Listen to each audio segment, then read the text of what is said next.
Good afternoon. I'm Jill Tidman, the Executive Director of the Redford Center. We try to speak to the different ways that we use storytelling to drive environmental impact. The organization is the outgrowth of a lot of effort from Mr. Redford, Bob Redford himself, as well as his family. They've been working on these issues, coming at it in a lot of different ways for decades now. And this organization is really focused on using media, content, long-form, short-form filmmaking to drive impact on environmental issues. And we really pride ourselves on looking for more positive, progressive solution stories. We feel like there's sort of an imbalance in the environmental communications field right now, where there's so many talented storytellers that have created the urgency that we've needed. But now I think people are really ready for what can we do about it? Where's the hope for the future? And they want to know what the solutions are. And there's so many smart people working on the solutions, as you guys saw yesterday in the innovation pitch session, and throughout the conference. I know that Debbie's done a beautiful job programming this thing so that we do leave feeling more hopeful. But I think that we're the minority in terms of people who listen to sort of mainstream media and news about the environment. So that's what we do at the Redford Center. We make our own long-form content, and we also do grant making for other kindred filmmakers. I'm going to plug the grants call. We're in May this month. We're actually taking applications for filmmakers who have environmental stories that they want to tell, so early stage stories. If anybody's interested, redfordcenter.org, go to the grants page. And then we also fiscally sponsor films and film projects that don't have a 501c3 home.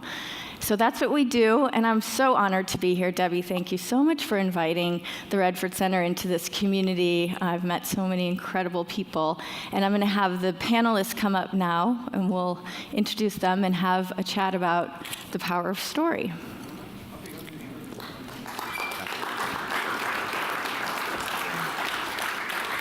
Do I go here, or do I go there? Stand over here and that way.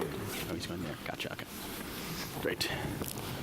Thank you. Okay, so I'm just going to give a brief, couple sentences about these folks, but then I'm going to ask them to kind of give you a little bit more of their story. So sitting to my left is Asher Levin. He is a local musician, writer, director, producer, and a partner of Brat, where he oversees the creative production of the tween-focused digital studio. Next to him is Jordan Howard, a dear friend and colleague of mine. She is a social good strategist with a decade of experience bridging gaps between youth, nonprofits, and corporations, where she's pushed brands to think differently around engaging the next generation. Ebony Magazine named her Ebony's Power 100 as one of the most influential African Americans. And sitting next to her is David Wild, the best-selling author, journalist, and Emmy-nominated TV writer. As a longtime contributor for The Rolling Stone, David also writes for The Huffington Post on TV and music. And sitting next to him is Ben Stein, an actor, TV personality, author of 30 books, a speechwriter for Presidents Nixon and Ford, and a contributing columnist and editor for The Wall Street Journal and The New York Times, as well as a professor of law and economics at UC Santa Cruz and Pepperdine. Thank you all for being with us. What a gift to be able to have a chat about storytelling with this group of storytellers. I would love to hear from we would love to hear from each of you if there is a story in your life that has led you to the path that you're on today. Okay. Yeah. I guess I'll start. Yeah. So I have the unique position of previously being a part of this incredible organization and helping to shape what you guys are doing today here. And so I guess there's the company that I'm a partner at now is a little different, so I'll have two different answers for it, I guess. As far as my interest in telling the story of our planet's issues, I will say that, you know, I was fortunate enough to have an amazing upbringing. My mom, who runs this organization, is obviously a great impact on that. Yes. Woo! And so, you know, from a very early age, I was exposed to things that friends of mine weren't, and being someone who, by the way, I haven't been a musician in about 15 years, but you know, by being exposed to that, I was aware that there were stories to tell about the environment. On the other side of things, while Ben is actually on the panel, I will say that, you know, watching Ferris Bueller and things like that in the 80s when I was, you know, very, very, very young and into the 90s, really definitely inspired my work now and some of the work that I've done for the last 20 years as a writer, director, and producer. And so I feel like my responsibility now, running a network that caters to people between 9 and 14, is to expose them to lots of topics that other places won't. And one of the amazing opportunities of programming outside of traditional networks is that you can kind of make your own road in terms of what the content is. We do scripted content, and the plot lines that we generate don't necessarily have to be think tanked and exposed to a large audience first. We can decide on our own what we think the kids want to listen to and they want to hear about. And so, you know, environment is obviously something that we talk about, along with a variety of other social issues. And whenever there's an opportunity to bring in messaging about, you know, how to protect our planet, how to live a better life, we obviously use every avenue to do that. Yeah, that's fantastic. So I'll give my environmental story. In high school, I went to a green school. So meaning there were like 70 fruit trees, 30 different varieties. There was a stream in the middle of the school. It's in LA here, in South LA, actually, a public school. But I didn't go to the high school because it was an environmental school and I wanted to be an environmental activist and I cared about the planet. I didn't even care about the planet at that time. But I went because it was a college prep school and missed the environmental side. So the name of the school is actually Environmental Charter High School, but I was just going for the high school part. And I remember being in a science class, because, you know, I mean, our high school, all of our professors, all of our teachers were like Venice, Santa Monica hippies. So kombucha, we were doing kombucha back in 2007. I knew what kombucha was because my teachers. That's what it is. That's a whole nother conversation. So I remember being we were talking about these different environmental issues, and I was always the one who was resistant to environmental issues, actually, and resistant enough to raise my hand and try to get all of my other classmates to be like, they're just trying to brainwash us. Why are they trying to indoctrinate us? This stuff isn't real. These issues aren't real issues. And at that time, this was probably about 13, 14 years ago. So I was this like 15-year-old without a cause, rebel without a cause, but I thought I had one. It was because our teachers were trying to brainwash us. But it wasn't until I really took a step back and learned my sophomore year of school that I didn't really know what environmental issues were. And my resistance came from me not knowing the full story of environmental issues. So how environmental issues relate to people. And every time I learned about environmental issues early on, when I was a kid, it was always about what I had to give up in order to be good to the planet. And how I was a bad person because I like to shop or I like to eat meat and all these different things. And never anything that inspired me. So it wasn't solution driven. It wasn't about the people in the story. And that's when I really learned my love of storytelling, because I realized that, whoa, I do care about this issue. I didn't care about it before because the story wasn't told in a way that spoke to me. And then took it on my own as a teenager to really say, okay, well, I want to tell the right stories. They aren't telling the stories right, so I'll do it. And then I care about the environment now. Yeah. Spoiler alert. My story, I figured this out just backstage, it comes down to the tale of two singers who are not normally associated, Pete Seeger and Justin Timberlake. When I was a kid, I grew up in Tenafly, New Jersey, the center of the environmental movement, I'm sure. And but growing up on the Hudson, we were exposed. Pete Seeger started a thing with, I think, Don McLean, the singer. You would go on a sloop, and you would get the clear water, and it was sort of as my mother had Pete Seeger come to her socialist summer camps in upstate New York, I had the indoctrination into being an environmentalist at that, I think, 6, 7 years old, and fortunately it stuck, and I often have thought about that, like working on Live Earth with Al Gore and things. Those lessons, that inspiration all came from being on a boat ride at age 6. And then my journey story to get here was that I worked on many speeches and things with Justin Timberlake, and he was accepting an award here, I think it's 10 years ago. Debbie would know. Debbie knows. And I wrote the speech. I couldn't be here. I couldn't be at the awards, which are tonight, because I was at a ridiculous horror award show called the Scream Awards about 50 feet away at Universal. But then I got a call from Debbie the next day saying, "We love this speech. Do you want to write the show next year?" And I said, "Absolutely," because of Pete Seeger. So really it all comes down to Pete and Justin, my two closest friends. That's awesome.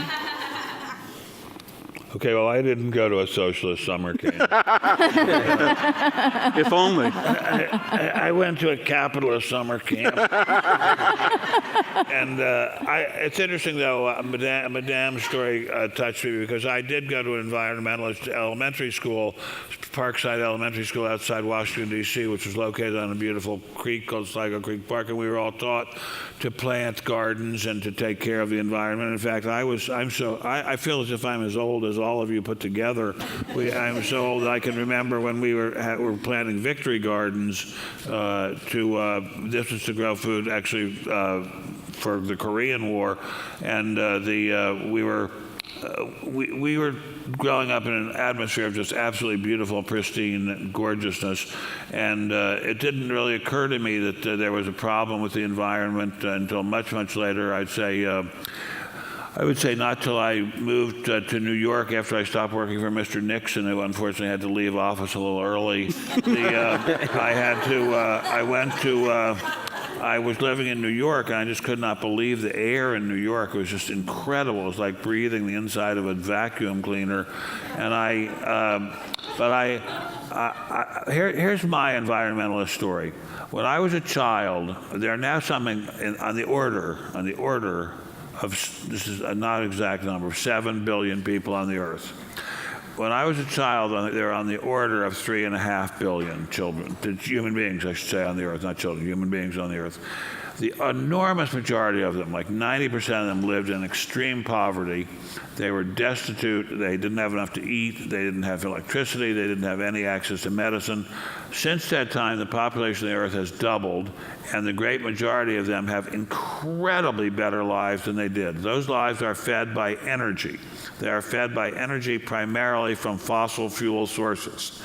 Now, I am totally aware that fossil fuel sources have their drawbacks, and I have never seen anything that has convinced me that fossil fuel sources cause global warming. I am so much older than everyone else in this room that I can remember when the articles used to say we're going to have a new ice age because of fossil fuels, because of the particulate matter that's being thrown up into the air, and it's going to cause a new ice age. So I can remember when all that changed around, and 98% of the scientists, instead of saying there's going to be global warming and it's going to kill us, said there's going to be a global ice age and it's going to kill us. So I don't have much trust in science in that regard.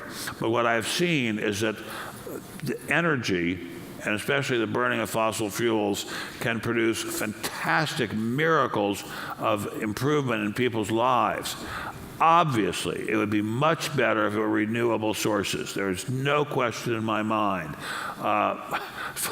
My wifey and I, who are about to celebrate our 50th wedding anniversary, have a home down in the desert. And when we drive down over the, I forget what the pass is called, but when you go to from the high desert to the low desert, there's a big change in the air gradient, and there are all these giant windmills. I'm sure you've all seen them. And when I first drove down there with some people from New York, they said, "What are these, air conditioning to cool off the desert?"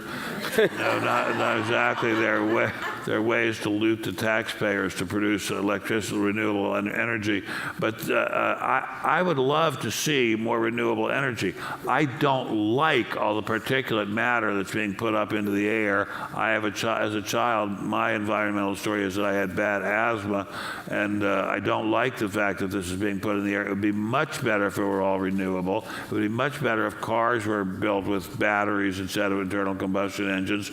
But my father, who was a very, very famous economist, used to say sensible things like, well, if you're going to put a battery in a car, where is that battery going to get charged up? There's going to have to be some giant electrical power plant where they put the power in, and that's going to burn up a lot of renewable energy. So anyway, this has gone on, this part of my story has gone on too long, but let me say, I was brought up to be a skeptic. I was brought up to be a skeptic about a lot of things. I was brought up to be a skeptic even about many aspects of capitalism, and I think, I don't know how many people are in this room, but I assure you I have written more negative articles about looting and criminal capitalists, including one who has very high office in the land right now, than all of the rest of you put together. And so I'm with you in the whole idea of wanting to have a cleaner planet. I'm with you in the idea of realizing that the planet is extremely finite, but I question whether or not the real story is being told in terms of the dimensions involved. The dimensions involved are, I think, considerably different from what the climate, what should I say, the climate hysterics are saying. So there you are. I'm sorry, that was longer than it should have been. No. It's so interesting because one of the things that we, so the Redford Center, we try our best to think of our work as a broadening tool. And we try to bring people into the stories that we tell in our own work that aren't the likely suspects or characters. And we really deeply believe that we don't necessarily have to all have the same motivations to want the same outcomes, and I think that the environmental issue itself is a real unifier, but it unfortunately has become a pretty divisive thing. Well, it's interesting you bring this up, and I was quite electrified when I read the materials that Marcia sent over about this entity, that the Redford Center is involved in this, and Robert Redford is involved in this, because he had an important role to play. He didn't play a role, but he produced a movie called A River Runs Through It, which was an early and very, very superior environmentally related movie, and it is based on the Ponderay River, which is a river that runs through the town that my wife and I live in the summer in North Idaho, and we are constantly fighting to keep them from excavating and having giant mines and ruining that incredibly beautiful lake with the tailings from the mines. So I sympathize with him and wish him well and wish him energy in fighting that fight. So Ben, what advice do you have for people who are trying to communicate, something like what you just described, but maybe they don't agree with all of the science? What would you advise the environmental movement? How can we do better? I think reasonableness is the cure for everything. Confucius said that reciprocity is the solution to everything, which is basically this idea of saying, do unto others as you would have them do unto you. And I think what I would like to have them do unto me, is have them tell me the truth, that which is to say, we're not running out of oil. We're not running out of gas. Nuclear power is an extremely deadly trap. It stays lethal for 50,000 years. And the power of the human mind is so stupendous that everything that needs to be done can be done and can be figured out. But I don't like people bullying each other. I mean, it's interesting. We seem to live in the age of bullies, and I was not a giant Trump fan during the campaign, and because I considered him a bully.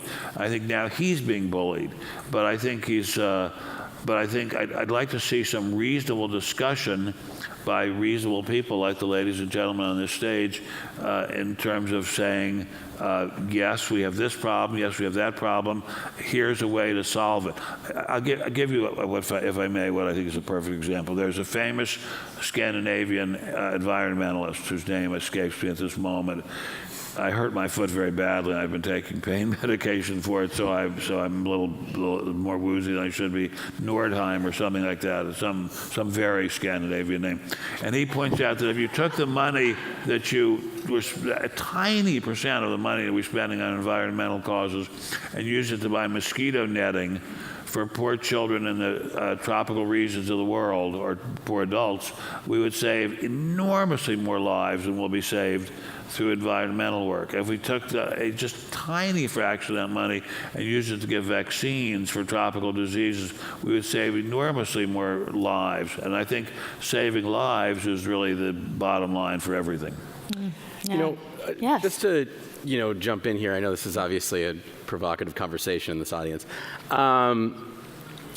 With regards to the storytelling aspects of environmental issues, I think that, one of the important things to remember, and that people often forget in the community, is that it's not necessarily about preventative and about, name calling on the opposite side. It's about promoting the future and future innovation, which is the future for all of us. So luckily there are plenty of companies in the world, and banks and venture capitalists who are interested in investing in solutions. And the fossil fuels are really, like you had mentioned, sort of in my opinion, a relatively analog system for transportation and the other mechanisms that they power.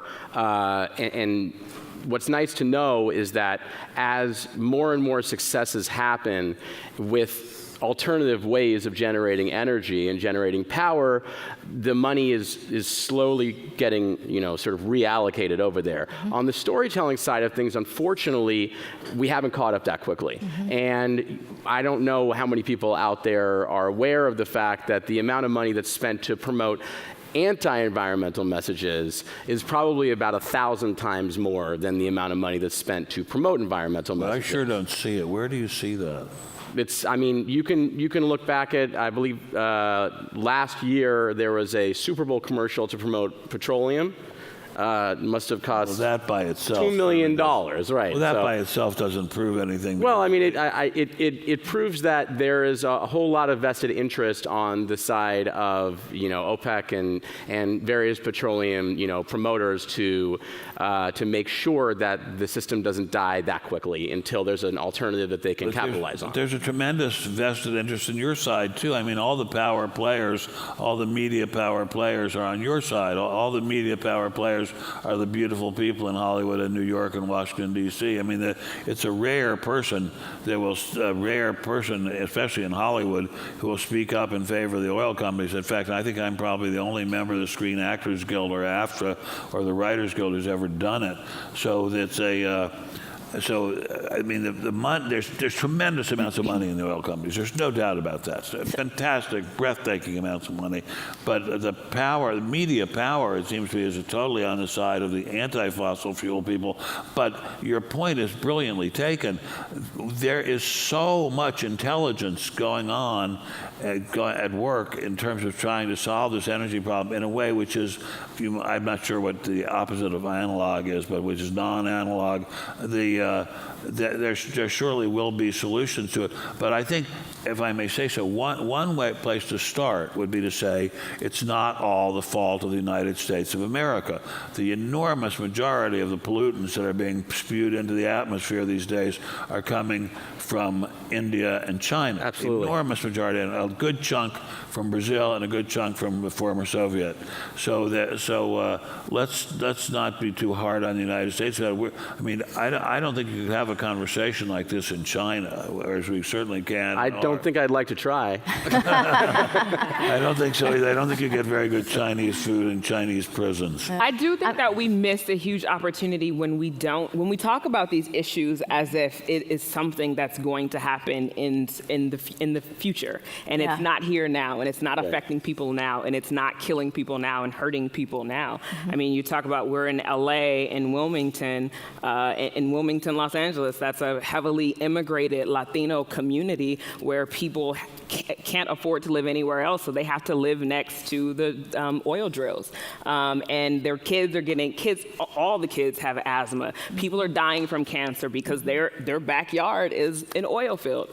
You talk about Louisiana and Cancer Alley, home of 175 different mills, and people who live in those communities and have to live in those communities and are dying. So these are, like, a lot of times when we talk about environmental issues, we want to talk about the conversations like the emissions and things as if it's something that is so in the future, but it's like people are suffering from this right now. And that's the story that we don't talk about, because they are poor, because they are of color, and these are environmental issues as well, but there are their social issues. I mean, Flint and the dirty water that they still have in that city. These are environmental issues. So it's cool to be able to talk about, and act as if we're not about saving lives, but people are dying from these issues right now. Yeah. Thank you so much, Jordan, for that perspective. I think we don't have much time left, but I know one of the things that's important to Emma, that's very important to the work that we do at the Redford Center, is finding those stories that do offer a pathway forward and that do create more hope for the future for people, whether they're directly experiencing it or they just care about the issue and really want to make a difference. And I'd love to hear from all of you if there are narratives out there that do give you hope for the future with regard to this issue, if there's things that you know about. We just released a film at the Redford Center called Happening, about the renewable energy revolution.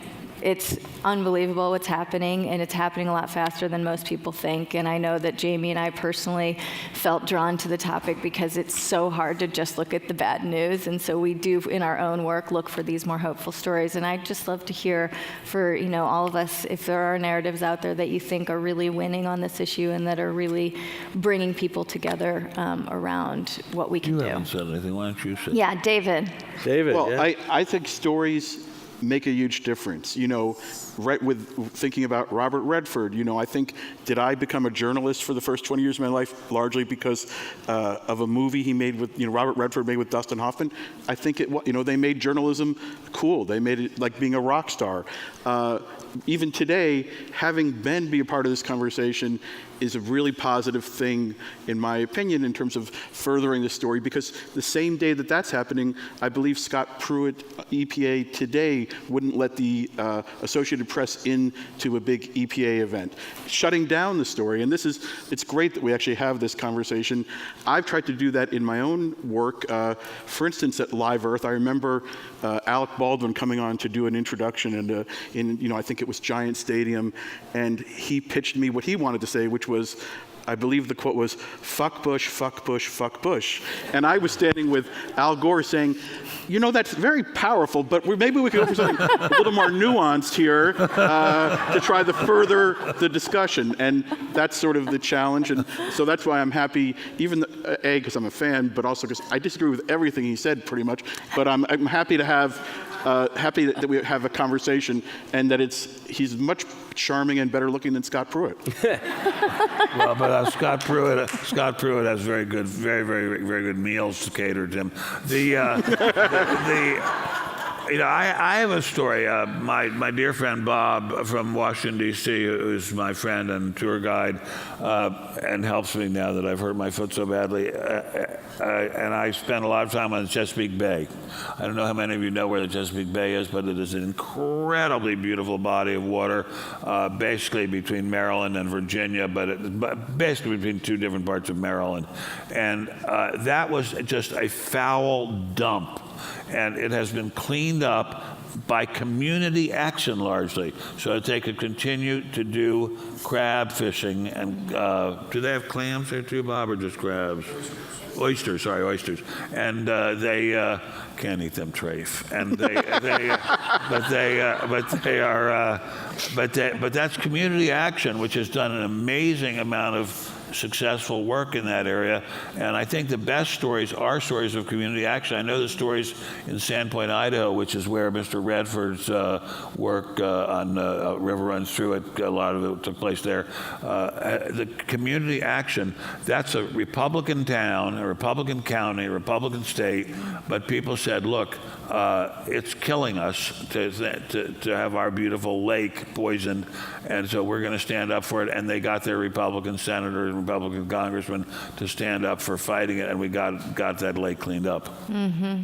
Yeah, I couldn't agree more. In fact, a lot of the work that we do is looking for those stories, because I think that's where it all becomes very real, and the solutions, you can actually see them, experiencing them, and that's hard to do when you're writing a column or a speech or making a film. You don't necessarily know the impact that it's having, but I do think that sharing those stories of restoration and regeneration and the things that we know we can do, and we just need more of us doing them, I believe I couldn't agree more. It looks like we're out of time for our panel. Could I have one more minute for everyone to have a kind of a closing thing? Okay, because I feel like we didn't. It felt That was so an short. awfully fast. It was. That short. panel was too fast. I agree. So, Asher, something you would like to leave the audience Yeah, with? sure.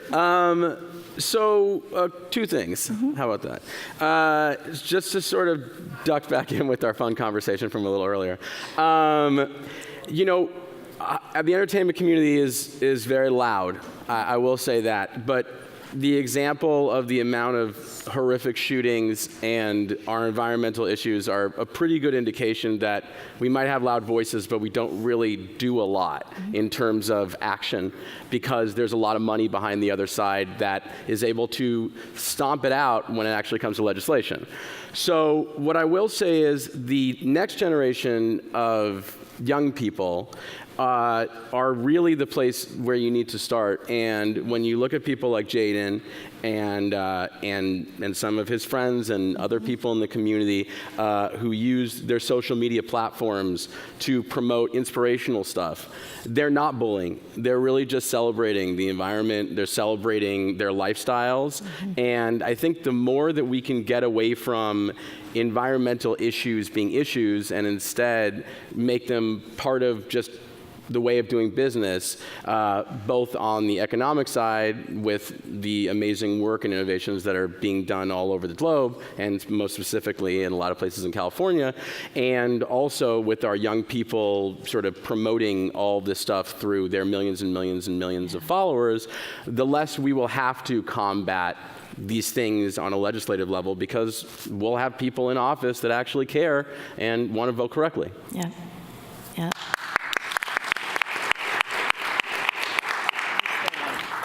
You stole mine. So I was going to say young people as well. Like I'm fired up when I'm looking at, so I'm a millennial, but that Gen Z generation is incredible, because they're like millennials, but with so much more force. They want to support companies and buy companies that are not saying I'm going to donate, but they have a social message with the message that they're selling as well. They get it. They get it. They're going to force our political leaders to listen to them and create legislation that protects them, or else. I mean, there's a group of young people that's suing the government for climate change and not protecting the air, and talking about this idea of air rights and whose rights is it to protect us. And those are teenagers. So like I'm fired up when I hear about stories like that. I mean, and the same when you have those different horrific shootings happening all across the country, but the young people are just like, no, we're not taking it. And I can talk to my senator and I can talk to my legislator and tell you in your face that we're not taking it. That's something that my generation definitely didn't do, and my mom's generation definitely didn't, and my grandfather's generation definitely didn't think that they could. But this generation doesn't care. They're just doing it because it's right. And I'm fired up from that.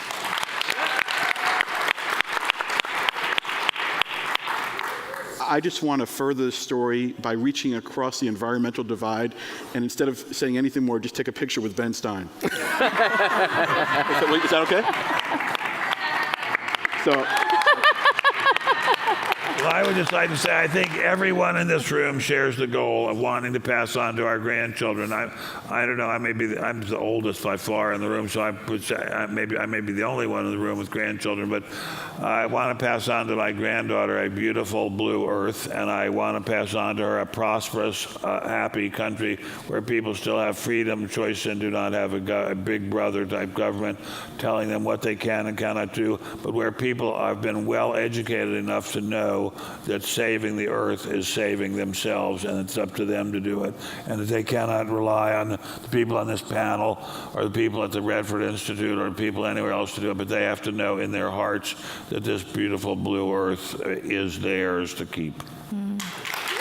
Thank you. Thank you, Asher, Jordan, David, Ben. I'm so honored to be talking with you, and thank you all for listening. Thank you.